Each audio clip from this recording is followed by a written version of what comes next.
Salam alaikum wa rahmatullahi ta'ala wa barakatuh, chers frères et sœurs du groupe Al-Mihrab. Voilà, donc une question qui a été posée par une étudiante, donc une personne du groupe, qui est une question très importante. Sur Al-Mawlid. Comme vous le savez, aujourd'hui il y a des musulmans qui fêtent, il y a des musulmans qui proclament haut et fort leur joie pour la naissance du prophète sallallahu alayhi wa sallam. Et d'autres qui disent non, c'est haram, c'est une bid'a, vous ne devez pas le faire, c'est interdit, etc. Une divergence qui date de très longtemps, pas aujourd'hui. C'est une divergence qui date de très longtemps. Depuis même le grand savant Ibn Hajar al-Asqalani et As-Suyuti et d'autres savants même avant. Et donc, le premier constat que j'ai, avant même de répondre à cette question, c'est que ceux qui disent que le Mawlid haram, halal, en tout cas moi je ne suis pas dans cette posture-là, sincèrement. Je ne suis pas dans cette posture haram, halal. Moi je suis où, véritablement, pour moi, là où je suis, c'est que les musulmans doivent dépasser cette question. Ben oui, il faut dépasser cette question. Pourquoi? Parce que on a tellement de divergences, de divisions, de sectes, de groupes, et chaque groupe prétend qu'il est dans la vérité. Pas seulement qu'il croit qu'il est dans la vérité, mais les autres, tous ensemble, sont dans l'égarement et dans la perdition, et qu'ils sont tous voués à l'enfer. Ben oui. Si on n'est pas sur le droit chemin, donc on est sur l'autre chemin. On est égaré. Et quand on est égaré, c'est-à-dire qu'on est dans la perdition et qu'on est dans l'erreur totale, et donc notre sort sera l'enfer. Voilà, cette logique binaire, cette logique de l'apanage de la vérité. Je détiens la vérité, et celui avec qui j'ai une divergence, il est dans l'égarement, donc il est dans la perdition, et voilà, il n'ira pas au paradis. C'est un triste constat, vraiment. Ceux qui disent, et je vais commencer par ceux qui disent que le Mawlid est autorisé, ils se basent sur quoi? Ils se basent sur plein de choses, sur beaucoup d'arguments. Le premier argument sur lequel ils se basent, c'est un verset qui se trouve dans Surat Yunus, c'est le verset numéro 58. Qu'est-ce que dit ce verset-là? Ce verset dit قُلْ بِفَضْلِ اللَّهِ وَبِرَحْمَتِهِ فَبِذَلِكَ فَلْيَفْرَحُوا. Très important, ce verset-là. Pourquoi? Parce que ce verset dit, قُلْ, dit, par les bienfaits d'Allah et par sa miséricorde, vous avez le droit de manifester votre joie. Donc on peut manifester notre joie pour deux choses, selon ce verset-là. Le premier, c'est quand il y a un bienfait. Et la deuxième chose, c'est lorsqu'il y a une miséricorde. Lorsqu'une miséricorde nous touche. Moi-même, je ne vais pas donner l'interprétation de ce verset. Je vais laisser un personnage, un monsieur, qui est le grand compagnon, qui est Abdullah ibn Abbas, radiyallahu anhuma. Il dit quoi? C'est lui qui donne l'explication de ce verset. Il dit Fadlullahi al-ilm. Il dit les bienfaits, c'est la science. Si Allah te donne la science, tu peux manifester ton contentement et ta joie. Ah oui. Si Allah t'accorde une rahma, oui, tu peux manifester ta joie et ton contentement. Et lui, il dit la rahma ici, c'est qui? Il dit wa rahmatuhu Muhammad sallallahu alayhi wa sallam. Si tu veux savoir le sens de Ar-Rahma dans ce verset-là, la sourate Yunus, le prophète du Jonas, verset 58, si tu veux savoir le sens du mot Rahma, wa bi rahmatihi, il dit c'est le messager d'Allah, parce que c'est une Rahma. Sa venue est une Rahma. Sa venue est une lumière, est une guidance. C'est lui qui nous a fait sortir des ténèbres, de l'ignorance et de la mécréance vers la lumière de la guidance, la lumière de la connaissance et de la foi. Ça mérite quand même de rendre grâce à Allah. Ben oui, ça mérite de rendre grâce à Allah subhanahu wa ta'ala. C'est lui qui nous a apporté cette lumière. On peut dire autre chose? Oui, on peut dire autre chose. Un compagnon qui explique un verset et qui dit que le rahma c'est le prophète et que tu as le droit de manifester ta joie. Ça c'est une chose. Deux, c'est que le prophète sallallahu alayhi wa sallam lui-même, il jeûnait le lundi. Dans Sahih Muslim, le prophète sallallahu alayhi wa sallam, il jeûnait le lundi. On lui a posé la question, pourquoi tu jeûnais le lundi? Et il répondit, sallallahu alayhi wa sallam, فيه ولدت وفيه أنزل علي وفي رواية بعثت. Ils disent parce que c'est en ce jour que je suis né. Et c'est en ce jour que j'ai été proclamé et envoyé comme messager d'Allah. Ah oui, donc le lundi revêt une importance capitale pour le messager d'Allah. Oui. Pourquoi? Parce qu'il le jeûnait. Le lundi, c'était pas pour lui comme le samedi et le vendredi, ou le samedi ou le dimanche, ou un autre jour. Il jeûnait le lundi. Pourquoi il le jeûnait? Parce qu'il est né le lundi. Et donc lui-même, il a reconnu que ce jour, il était important. Sinon, il n'y aura pas ce traitement particulier, ce traitement de faveur pour le lundi. Bon, les détracteurs vont te dire, ben écoutez, ben, il est mort aussi le lundi, donc si vous fêtez sa naissance, vous êtes en train de fêter sa mort. On leur dit non. Le prophète sallallahu alayhi wa sallam, il est né le lundi, mais le lundi où il est né, c'était le 12 Rabi' al-Awwal, et nous, on fête le 12 Rabi' al-Awwal, même s'il y a une divergence sur le jour de sa naissance, parce que quand vous allez dans Ar-Rahiq al-Makhtoum, vous allez voir que c'était le 9, c'était pas le 12. C'est pas ça le plus important, mais c'est que ceux qui fêtent le lundi, en fait, ils fêtent le lundi du 12 Rabi' al-Awwal, c'est-à-dire ce qui correspond à sa naissance. C'est pas ce qui correspond à sa mort. Donc là, les détracteurs, ceux qui disent que c'est haram, bid'a, ils ont tort sur cette question, c'est clair, parce qu'on n'est pas en train de fêter la mort et la naissance, on est en train seulement de fêter la naissance. Pourquoi sa naissance? Parce que c'est Allah, il a décrété ce jour-là qu'il va envoyer quelqu'un qui va nous sortir des ténèbres. C'est un jour important. Sa venue au monde, sa venue au monde est un événement particulier. Et même les hadiths le disent. Le jour de sa naissance, il y a une lumière qui a éclairé même les gens qui habitaient en Perse, chez les Perses, chez les Iraniens.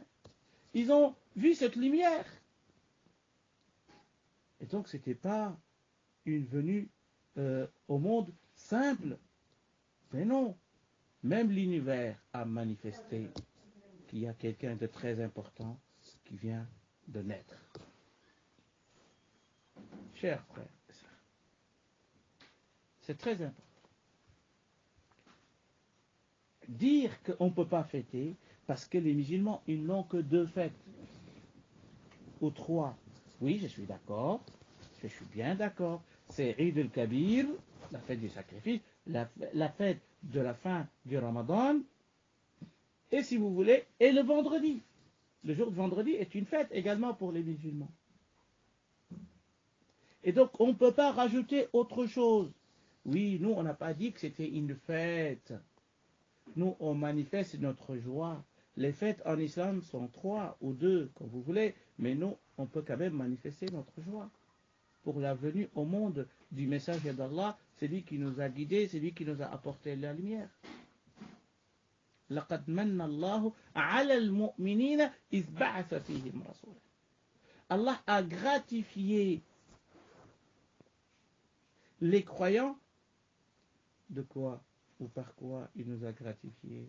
Il nous a gratifié par le fait qu'il a fait venir, qu'il a envoyé vers nous un messager. Oui, ça c'est un bienfait. Le messager d'Allah est un bienfait. Quand même, on a le droit, lorsqu'on reçoit un bienfait, de rendre grâce à Allah, oui ou non? Ben oui. Si on t'annonce que tu as réussi ton examen, tu peux faire soujoud, tu peux faire un soujoud et dire Alhamdulillah, merci Allah, tu peux faire une petite fête, éviter tes amis et tes collègues de venir, ou bien les voisins de venir manger chez toi. Tu peux le faire. Qu'est-ce qu'il interdit? Il n'y a rien qui l'interdit. Le prophète, il ne l'a pas fait. Oui, parce que tout ce qu'il n'a pas fait, ça ne veut pas dire qu'on ne peut pas le faire. Ah ben oui. Tout ce qu'il n'a pas fait. Le prophète, tout ce qu'il n'a pas fait, c'est beaucoup plus que ce qu'il a fait. La façon dont on s'habille, la façon dont on voyage, on prend l'avion pour Mecca ou Al-Madina, le prophète, il prenait le chameau. Il n'a pas jamais pris un avion pour aller à la Mecque. Pourquoi tu prends un avion? Parce qu'il n'en a jamais fait. Donc tout ce qu'il n'a jamais fait, donc il ne faut pas le faire. C'est un argument bidon.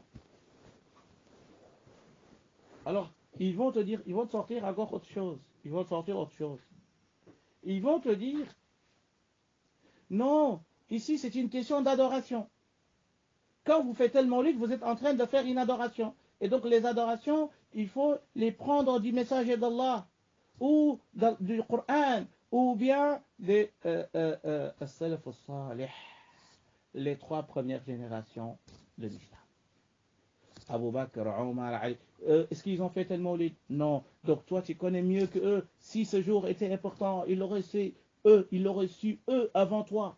Et pourquoi ils ne l'ont pas fait? Ça veut dire qu'ils ne voyaient pas que c'était important. Ils voyaient peut-être que c'était une bid'a. Pourquoi ils ne l'ont pas fait? Parce que pour eux, c'était pas bien. Et vous, est-ce que vous savez mieux ce qui est mieux que ceux qui ont suivi l'enseignement du messager d'Allah? Vous voyez cet argument-là?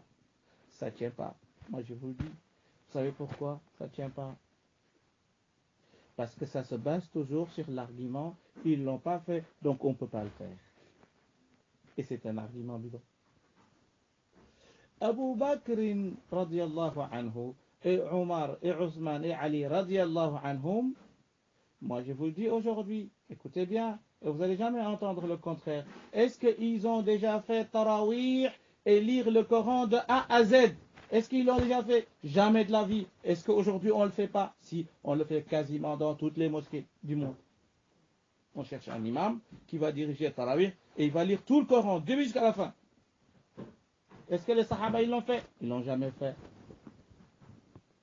Ils ne l'ont jamais fait. Je défie quiconque. Ils ne l'ont jamais fait. Pourquoi on le fait? Parce qu'on trouve que c'était bien. Il faut leur demander pourquoi vous le faites. C'est bien lire le Coran sur le... Mais c'est bien.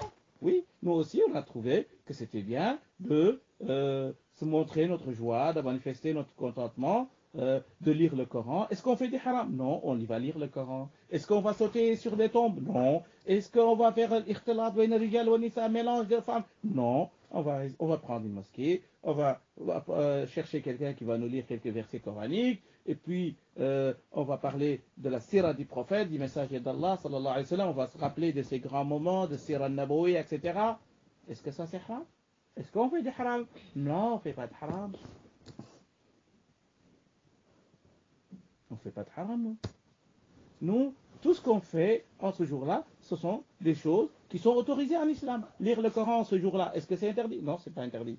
Est-ce que faire des éloges sur le prophète sallallahu alayhi wa sallam, est-ce que c'est interdit? Non, c'est pas interdit. Est-ce que donner à manger aux gens, partager un repas, est-ce que c'est interdit? Non, c'est pas interdit. Donc, qu'est-ce qu'on a fait de blâmable? Qu'est-ce qu'on a fait d'innovation blâmable? Non, parce que le fait de prendre un jour et de célébrer, ça c'est une bid'a. Ah oui, mais le Coran dit وَذَكِّرْهُمْ بِأَيَّامِ اللَّهِ.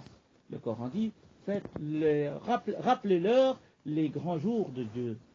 Oui, pour nous, parmi les grands jours, le fait d'envoyer le messager d'Allah, le jour de sa naissance, c'est partie des 7 grands jours. C'est un argument irréfutable. Il y a des moments de rappel. Pourquoi chaque fois que la bataille de Badr arrive, on fait des conférences partout sur... Aujourd'hui, c'est le 17 du mois de Ramadan, donc c'était le jour qui correspond à la bataille de Badr. Pourquoi on le fait? On ne devait pas le faire alors. Parce que les messages d'Allah, ils n'ont jamais fait. Les Sahaba, ils n'ont jamais fait. Ce ne sont pas rappelés de Badr, le jour de Badr, et faire des conférences sur la bataille de Badr. Ils n'ont jamais fait. Pourquoi nous on le fait? Est-ce que les Sahaba, Abu Bakr, Omar, Othman, Ali, est-ce qu'ils se sont déjà réunis et dire on va faire un concours de Coran dans la mosquée et que le premier qui va réciter mieux, il aura un cadeau? Est-ce qu'ils l'ont déjà fait? Non. Est-ce que c'est une adoration? Oui, parce qu'on va lire le Coran. Lire le Coran, est-ce que c'est une adoration? Oui. Est-ce que c'est haram? Non, c'est pas haram. Pourquoi? Parce qu'on le fait encore aujourd'hui. Il n'y a aucun musulman qui va dire que c'est haram. Pourtant, les Sahaba, ils l'ont jamais fait, alors que c'est une adoration. Vous voyez cet argument, il est bidon. Ça ne tient pas. Ça ne tient pas. Alors, je vais quand même vous lire un tout petit peu ce que quelques grands savants disent. Comme Ibn Hajar al-Asqalani. Ibn Hajar al-Asqalani, c'est lui qui a fait le commentaire de Sahih al-Bukhari. Ben oui, c'est lui qui a écrit Fathul Bari, le grand livre composé de 20 et quelques tomes sur l'explication de tous les hadiths de Sahih al-Bukhari. Un savant encyclopédique, un savant considéré par tous les savants comme Amir al-Mu'minin fil hadith. Il maîtrise l'ensemble de la sunna du prophète sallallahu alayhi wa sallam. Qu'est-ce qu'il dit sur le Mawlid? Ah oui, c'est intéressant de l'écouter. Parce qu'il n'y a aucun salafiste qui dit, c'est parmi ceux qui disent que le Mawlid est haram, qui n'a pas ce livre chez lui. Et que s'il veut comprendre un hadith dans le Bukhari, il doit lire le commentaire d'Ibn Hajar al-Asqalani. Qu'est-ce qu'Ibn Hajar al-Asqalani a dit? Il dit Aslu amalil mawlid bid'a. Il dit l'origine, si vous me posez la question sur l'origine de cet événement, le fait de se ressembler, de faire une fête, nanana, il dit l'origine est une bid'a. Ah bon? Oui, c'est une bid'a, il nous dit. Lam tunqal an ahadin min as-salaf as-salih min al-qurun as-salat. Il n'y a aucun parmi les savants pieux prédécesseurs parmi les trois premières générations de l'islam qui a manifesté son contentement pour la naissance du prophète sallallahu alayhi wa sallam comme une fête. Ils ne l'ont jamais fait. Ah bon, Ibn Hajar? Oui. Il dit, mais c'est pas terminé, il dit وَلَكِنَّهَا مَعَ ذَلِكَ قَدْ اشْتَمَلَتْ عَلَى مَحَاسِنَ وَضِدِّهَا. Il dit, mais malgré cela, même avec tout ce qu'on vient de dire, commémorer, fêter, montrer sa joie, faire apparaître son contentement, en ce jour-là, qu'est-ce que dit Ibn Hajar? Il nous dit, contient des inconvénients, mais contient également des avantages. Ah oui, on peut faire le Mawlid, alors oui, il faut le faire, mais faites attention, il y a des inconvénients et des avantages. Alors, quels sont les inconvénients? Oui, moi je suppose, c'est le fait de tourner vers des tombes ou de faire des sacrifices pour je ne sais pas qui, pour qui, et pour faire des choses blâmables. Oui, mais alors comment c'est avantageux? C'est lui qui va lire le Coran, c'est lui qui va nous parler de la vie du messager d'Allah, c'est lui qui va nous parler de sa biographie, c'est lui qui va nous faire des textes sur le Coran, c'est lui qui va nous rappeler des batailles du messager sallallahu alayhi wa sallam et ses grands compagnons, les grands jours de l'islam. Ah oui, c'est avantageux, oui, oui, oui. Ibn Hajar nous dit, oui, si c'est que cela, vous pouvez faire le Mawlid et c'est halal, et c'est autorisé. وَتَجَنَّبَ ضِدَّهَا. Et il faut s'écarter de tout ce qui est haram en ce jour-là. Vous pouvez le faire, vous pouvez faire la fête, vous pouvez manifester votre joie, fait égorger un mouton, fait égorger des vaches, des chameaux, tout ce que vous voulez pour montrer que vous êtes content de ce jour. Faites le faire. Faites lire le Coran, faites faire des éloges sur le message d'Allah, ce n'est pas haram. Ibn Hajar al-Asqalani, mort en 852 de l'Égypte. Sharih al-Bukhari. Al-Alim al-Allama. Vous voyez, chers frères et sœurs. Mais, je ne vais pas m'arrêter là. Je vais également vous donner l'avis de Ibn Taymiyyah. Parce que c'est très important aussi de connaître l'avis de Ibn Taymiyyah, n'est-ce pas? Pourquoi Ibn Taymiyyah? Parce que Ibn Taymiyyah, c'est lui qui est le maître à penser des salafistes, de ceux qui disent que le maulid haram, etc. Tout ça, c'est eux. Hein. C'est leur maître à penser. Donc c'est très important d'écouter Ibn Taymiyyah. Qu'est-ce qu'il dit là-dessus? Je vais venir là-dessus tout de suite.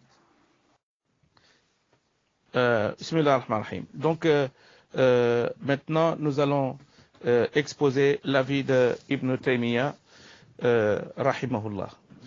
Ibn Taymiyyah al-Harrani, qui est mort en 728, comme vous le savez, un savant encyclopédique, qui est le maître à penser, je veux dire, le mentor et le savant par excellence du courant salafiste, qui interdit le maulid, le fait de fêter ou de manifester sa joie, ou même de se réunir pour manifester notre joie en ce jour-là. Qu'est-ce que dit Ibn Taymiyyah dans son ouvrage Iqtida as-sirat al-mustaqim li mukhalafati ashab al-jahim? Il dit يقول ابن تيمية رحمه الله فتعظيم المولد واتخاذه موسما قد يفعله بعض الناس. Il dit le fait de commémorer la naissance du messager d'Allah Muhammad sallallahu alayhi wa sallam et en faire une manifestation ou bien une commémoration annuelle, il dit il y a des gens qui le font. ويكون له فيه أجر عظيم لحسن قصده وتعظيمه لرسول الله صلى الله عليه وسلم. Il dit il y a des gens qui le font et qui seront, incha'Allah, récompensés par Allah une récompense grandiose. C'est ce que dit Ibn Taymiyyah. Oui, fêter le Maulid pour Ibn Taymiyyah, tu peux être récompensé par une récompense grandiose auprès d'Allah subhanahu wa ta'ala. Quelle est la condition, Ibn Taymiyyah? Il dit le husni qasdihi, s'il a une bonne intention pour commémorer ou pour se contenter de la venue au monde du messager d'Allah. Ça, c'est la parole d'Ibn Taymiyyah, c'est très clair. Et qu'est-ce qu'il dit? Et c'est également montrer la grandeur du messager d'Allah. C'est lui qui nous a fait sortir des ténèbres de l'ignorance et de la mécréance vers la lumière de la connaissance et de la foi. Il mérite, sallallahu alayhi wa sallam. Il a été envoyé comme miséricorde pour les mondes. Il mérite qu'on commémore sa venue au monde. Et je vous ai dit tout à l'heure, même l'univers a manifesté son contentement et sa joie. Parce que le jour de sa naissance, il y a une lumière qui a jailli, qui a éclairé même les palais qui se trouvaient en Perse, chez les Perses. Il y a eu également d'autres choses. Nurun azimun qad yara bihi qusuru qaysara man kana fi ummil qura makkata khayra al-hurami. C'est clair. Et donc Ibn Taymiyyah autorise qu'on peut faire le maulid et que c'est halal. C'est autorisé. Ce n'est pas une innovation blâmable à partir du moment que ce que tu fais en ce jour-là correspond parfaitement aux pratiques du messager d'Allah, de la sunna du prophète sallallahu alayhi wa sallam. Donc il n'y a pas d'interdit en cela. Maintenant, une autre question, que ceux qui disent également que le maulid est haram, etc., ils vont te faire peur dès le départ. Ils vont dire, ouais, c'est lui qui l'a inventé, c'est un chiite, etc. Oui, effectivement, c'est un chiite. C'est lui qui est le premier à initier cet événement. C'est lui qui est le premier à inventer même, on dirait, le fait de commémorer publiquement et de récompenser ceux qui font des éloges sur le message d'Allah. Oui, mais ce qui importe également, ce qu'on t'a pas dit et ce qu'on vous dit pas et qu'on vous dira pas, c'est que comment Ibn Kathir, qui est le disciple de Ibn Taymiyyah, qui est le maître, un des maîtres à penser également du Coran salafiste, c'est lui qui a fait le grand tafsir que vous connaissez dans son livre Al-Bidaya wa Nihaya, cette grande encyclopédie de l'histoire des musulmans. Al-Bidaya wa Nihaya. Qu'est-ce qu'il dit? Il dit Kana ya'malu al-mawlid al-sharif fi Rabi' al-awwal. Il nous parle de ce grand homme. Il s'appelle comment? C'est Al-Malik al-Muzaffar Abi Sa'id Koukabarri. C'est comme ça qu'il s'appelait. C'est ce grand roi musulman de confession chiite, c'est lui qui l'a initié. Mais regardez comment Ibn Kathir le décrit. Et c'est ça qui est très important. C'est pas parce qu'il est chiite, c'est ce qu'il a fait que c'est mauvais. Mais non. Les chiites sont des musulmans, comme nous. Et même parmi nos imams, qui sont Imam Malik, son maître, c'est lui qui l'a enseigné. Ou parmi ceux qui l'ont enseigné, c'est Imam al-Baqir qui est un chiite. Ah oui, il fait partie de la descendance du prophète sallallahu alayhi wa sallam. Et même d'autres et d'autres, Mohammed ibn al-Hanafiya, al-Hassan, al-Hussein, tous font partie du Coran, qui est le référence dans le Coran chiite. Ça ne veut pas dire qu'on cautionne tout ce que les chiites fait. Non, pas du tout. Alors, concentrons-nous sur ce que dit Ibn Kathir. Ibn Kathir nous dit وَيَحْتَفِلُ بِهِ احْتِفَالًا هَائِلًا. Il nous dit il fêtait ce jour du Mawlid une grande fête. Il faisait une grande fête. وَكَانَ شَهْمًا شُجَاعًا. Il nous dit ce roi, il était vraiment courageux. Il a montré sa bravoure. Il a fait preuve de bravoure. C'était un batal. Il nous dit batalan, aqilan, aliman, adilan. Un vrai héros de l'islam. Un vrai savant musulman. Un roi juste, équitable. Ya salam. C'est qui dit ça? C'est Ibn Kathir, qui est une référence sunnite. Et alors, ça, on ne vous le dit pas. Hein. Non, on va pas. On va vous dire que c'est des chiites pour vous faire peur. Mais on ne vous dit pas ce qu'on dit sur cet homme, qui est meilleur que beaucoup de rois musulmans, beaucoup de califes musulmans. Il était meilleur qu'eux. Oui, et je vais vous prouver qu'il était meilleur qu'eux. Déjà, Ibn Kathir, il nous dit qu'il était vraiment brave. Il était intelligent, un surdoué. Alim, un grand savant. Adil, juste. Qu'est-ce que vous voulez de plus? Qu'est-ce que vous voulez de plus? Rahimahullah. Ibn Taymiyyah nous dit Rahimahullah wa akrama mathwa, qu'Allah lui accorde sa miséricorde et que la terre soit légère pour lui. Subhanallah. Il dit قال وقد صنف له الشيخ أبو الخطاب ابن دحية مجلدا في المولد النبوي سماه التنوير في مولد البشير النذير. Il dit il y a un grand savant poète qui a composé tout un tome, un grand livre de poésie sur le Maulid. Oui, il a composé beaucoup de vers sur l'éloge du meilleur des créatures, sallallahu alayhi wa sallam. Il a intitulé cet ouvrage At-Tanwir, la lumière sur la naissance de celui qui avertit et celui qui apporte la bonne nouvelle, sallallahu alayhi wa sallam. Et ce roi, il l'a récompensé en lui donnant 1000 dinars, 1000 dinars, il lui donne comme récompense. Il était généreux, ce roi. Quelqu'un qui fait des éloges sur le message d'Allah, tu lui donnes 1000 dinars à l'époque. Oh, subhanallah. وقد طالت مدته في الملك. Il a régné longtemps, ce roi. إلى أن مات وهو محاصر للفرنج. Naam, il a régné longtemps. Et vous savez qu'est-ce qu'il faisait pendant ce temps-là? Il combattait la colonisation. Ceux qui venaient pour détruire la terre musulmane.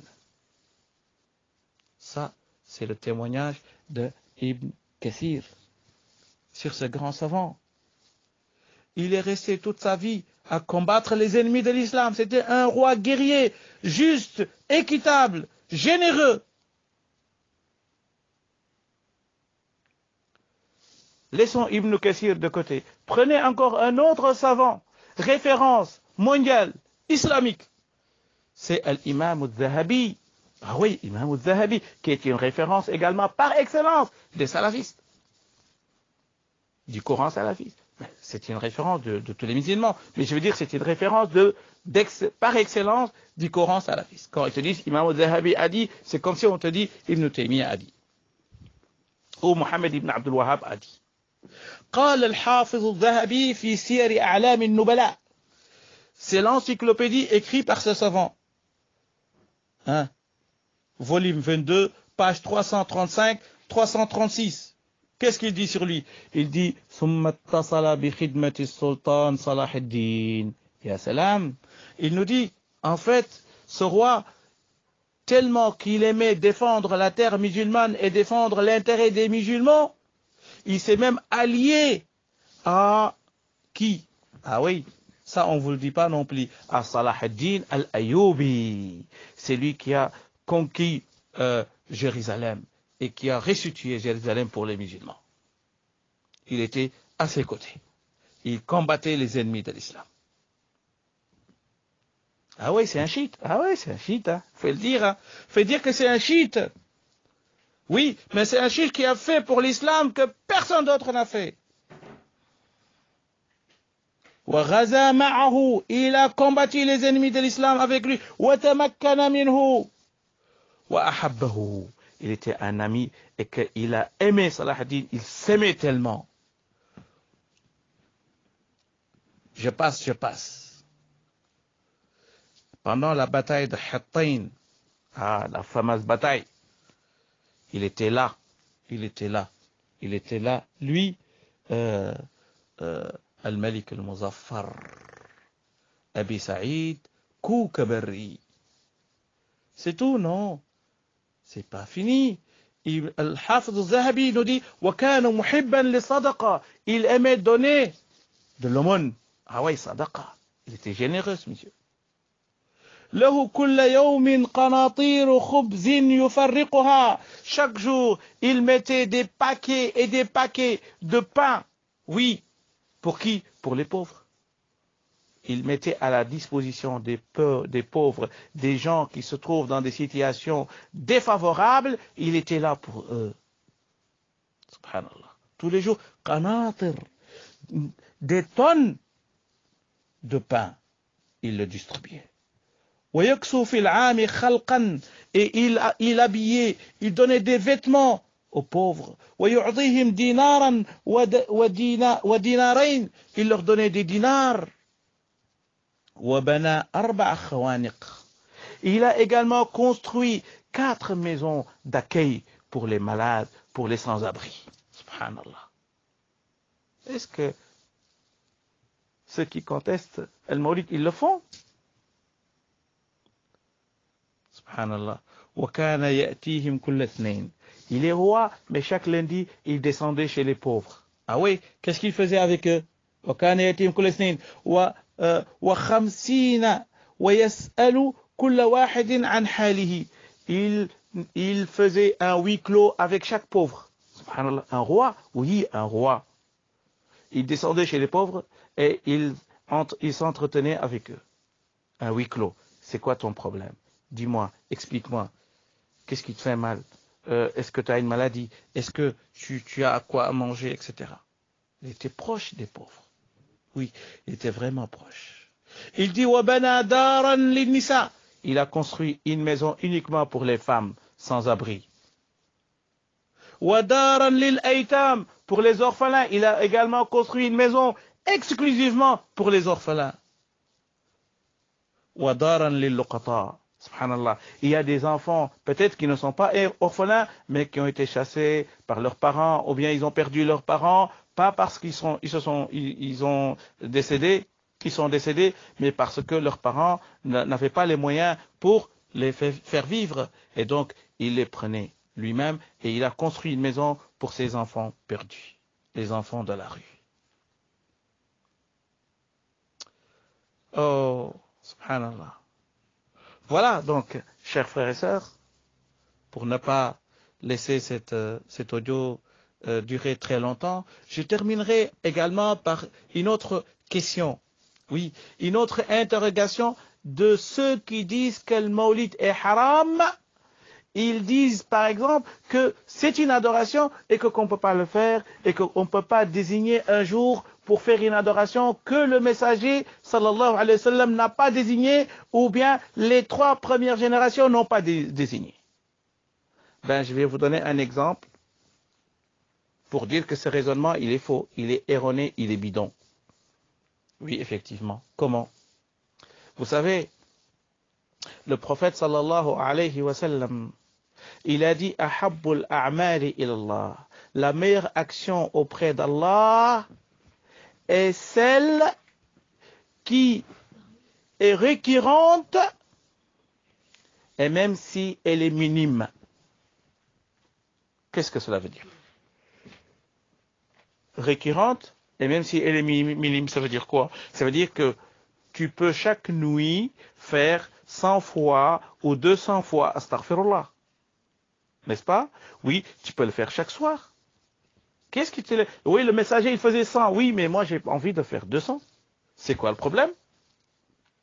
Oui, mais tu peux faire plus que 200, mais tu ne peux pas rester sur le chiffre 200. Parce que le prophète sallallahu alayhi wa sallam, il ne l'a pas précisé. Pourquoi toi, tu le précises? Mais vous n'avez pas entendu ce qu'a dit le hadith? La meilleure action, c'est celle qui est récurrente. Et comment elle sera récurrente si elle n'est pas chiffrée? Si tu fais aujourd'hui 12 et demain tu fais 20, tu fais 30, elle n'est pas récurrente cette action. Pourquoi? Parce que chaque jour ça change. Donc il faut la fixer. Il faut la fixer dans le temps, si vous voulez. Si vous voulez, vous pouvez également la fixer en nombre.